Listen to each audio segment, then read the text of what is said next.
So, nandito tayo ngayon sa mansyon ni Auntie Sita Tagaraw. Kung saan iba na yung pintura dito guys. Pero hindi pa to final. Andito si Auntie Sita sa baba. Kaming dalawa lang dito guys kasi nag-operation sila. Ibahin na naman yung pintura neto. Pero ito siya guys is hindi pa to final ha. Yan, pininturahan muna yan ng puti. Pero hindi na muna natin i-reveal yung kulay niyan. Kasi hindi pa yan ang final. Punta tayo dito sa ano. So, medyo maliwalas na. Hindi na siya wadilim. Ginoo ko. So, ito nag-start siya kahapon. And then, hala, iba talaga pag puti or medyo light. Ay, akala ko anong meron. Ayan. So, yung lahat ng mga itim, dinanturahan ng puti kasi papalitan na siya ng ibang kulay.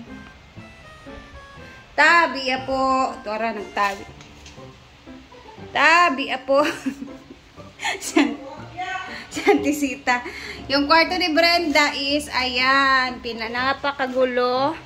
And then, actually, dito ako galing guys kasi may hinatid ako kay Ate Charen. Ayan na. Puti na. And then, i-check natin yung tiles na bago. O, diba? Hanggang dito na yung tiles ni Madam. Lahat na ng mga terrace, nalagyan na ng tiles yan. Tsaka, abangan natin kung iibahin ba niya yung pintura sa labas. Yung PBB inspired na kulay. So, ayun na nga, yung mga panday, ay yung mga nagpipintura is nananghalian pa sila. So, wala, pinakita ko lang sa inyo at the same time para may idea din kayo kasi bukas uuwi na sila Brenda dito sa probinsya. So, itong pintura na to is hindi pa to final ha. Hindi pa napinturahan dito ng puti. Dito naman sa kabila is napinturahan na siya dito sa isang kwarto. Ayan, so excited kasi ano siya ay mapapansin na yung mga wooden interior furnitures. Tama ba yung sinabi ko? Dito, ang ganda na dito. Tsan-tararan! Magpapasko na. Yung tangke po. Nagtubod ang tubig. Feel ko hindi dito magpapasko si Brenda kasi may Europe tour siya sa mga November.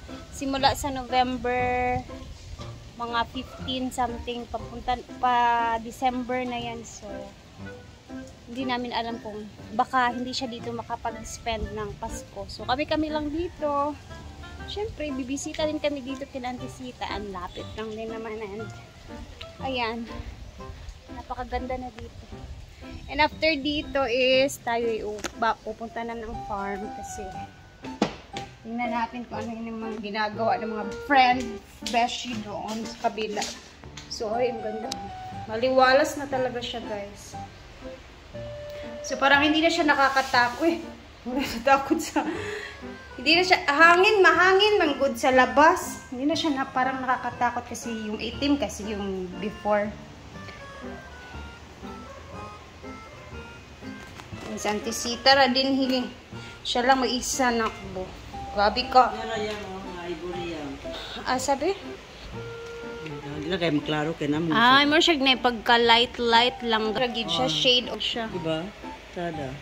Tada, limpyo ka. Ayun niya ka nung luag na dahil ni Tanahon.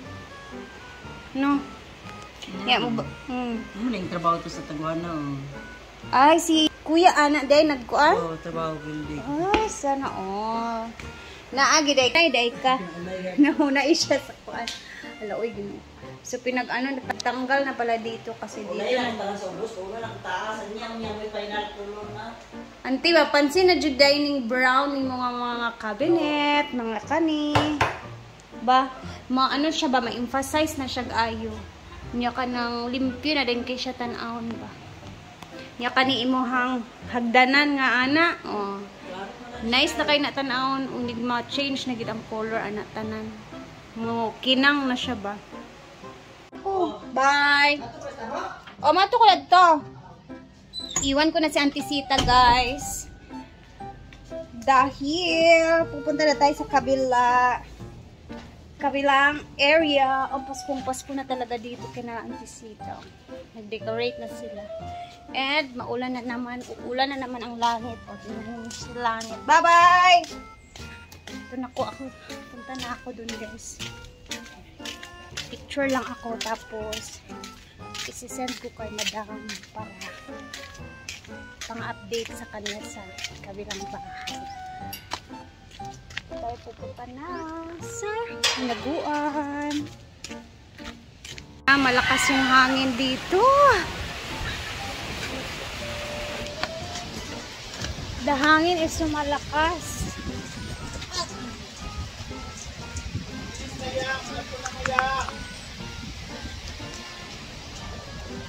Parang may fall dito. Okay. Bagyo na gid ni, guys. Have stars para mawala po yung wind.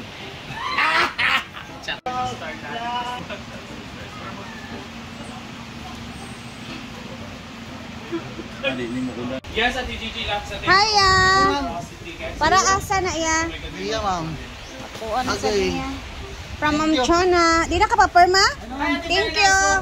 Salamat. Maulanan naman good si Kuya, guys. Magdali-dali si Kuya. Ay! Bagay ka, dagat ka puan! Lapit! Yan siya lang. Labay-labay. Lagyan ng sugar. Welcome to I love you, Adelpha. Ayan, ang mga fee. Yung iba, hindi naman isip.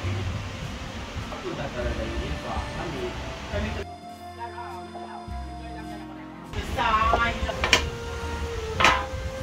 wala mo. Ano ba naman nito?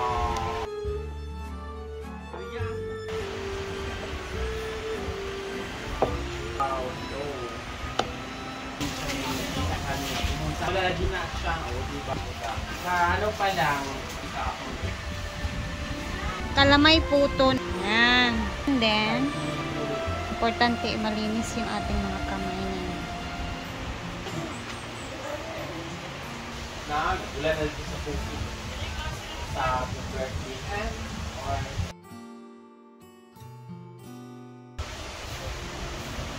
kumbaga tanong sa lang panman tanong sa friends man pero sa tuti ako na magpuwata na dito.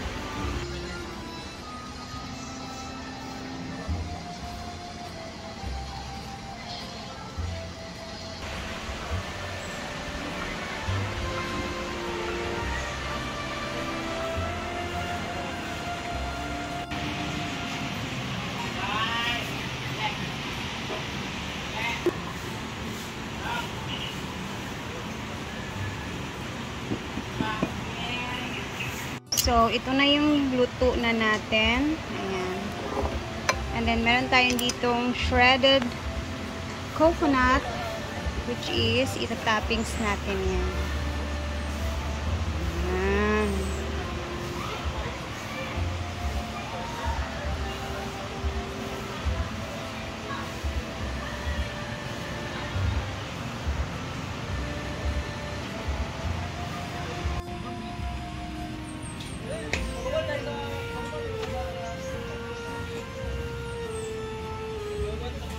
So, ito ng ating niluto. Hi po kay Ma'am Alicia Fernandez. Thank you for always watching my vlog po. And ayan, this time, we're going to Tikim. Since birthday ni Kano ngayon, so nakapag-start na kasi ako nagluto dito. So, andun yung iba sa bahay ni Kano nakikiselebrate. Pero, after neto is pupunta ako dun kina Kano para at least kahit ma-present man lang kahit saglit doon, no? So, tikman ko muna yung niluto natin, ha?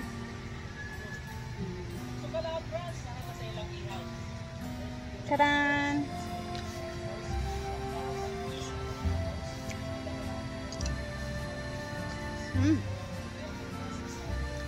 Yummy. Nag-blend yung ano niya, guys, no? Nag-blend yung nilagay natin kalamay kasi yung nilagay ko dito na kalamay, bit-bit yun sa isa naming followers dito. Nagbit-bit siya ng mga kalamay. Since hindi nila kinain yung kalamay, nilagay ko na dito sa ating toppings. Ayan. So, tikman natin itong isa na puti.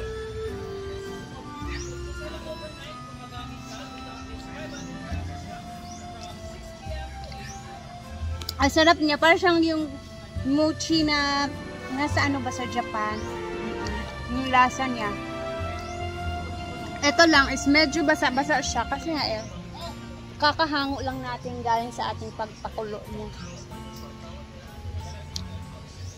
So ayan, thank you for watching. Sana na-enjoy kayo and then gayahin nyo guys kasi maganda siya. It's masarap. Masarap po. Hindi kayo magsisisi. Basta ang gawin nyo lang is huwag nyo i-overcook yung glutinous natin kasi may tendency na baka pumutok siya, magsilabasan yung mga filling natin sa loob. So, yun lang. Thank you!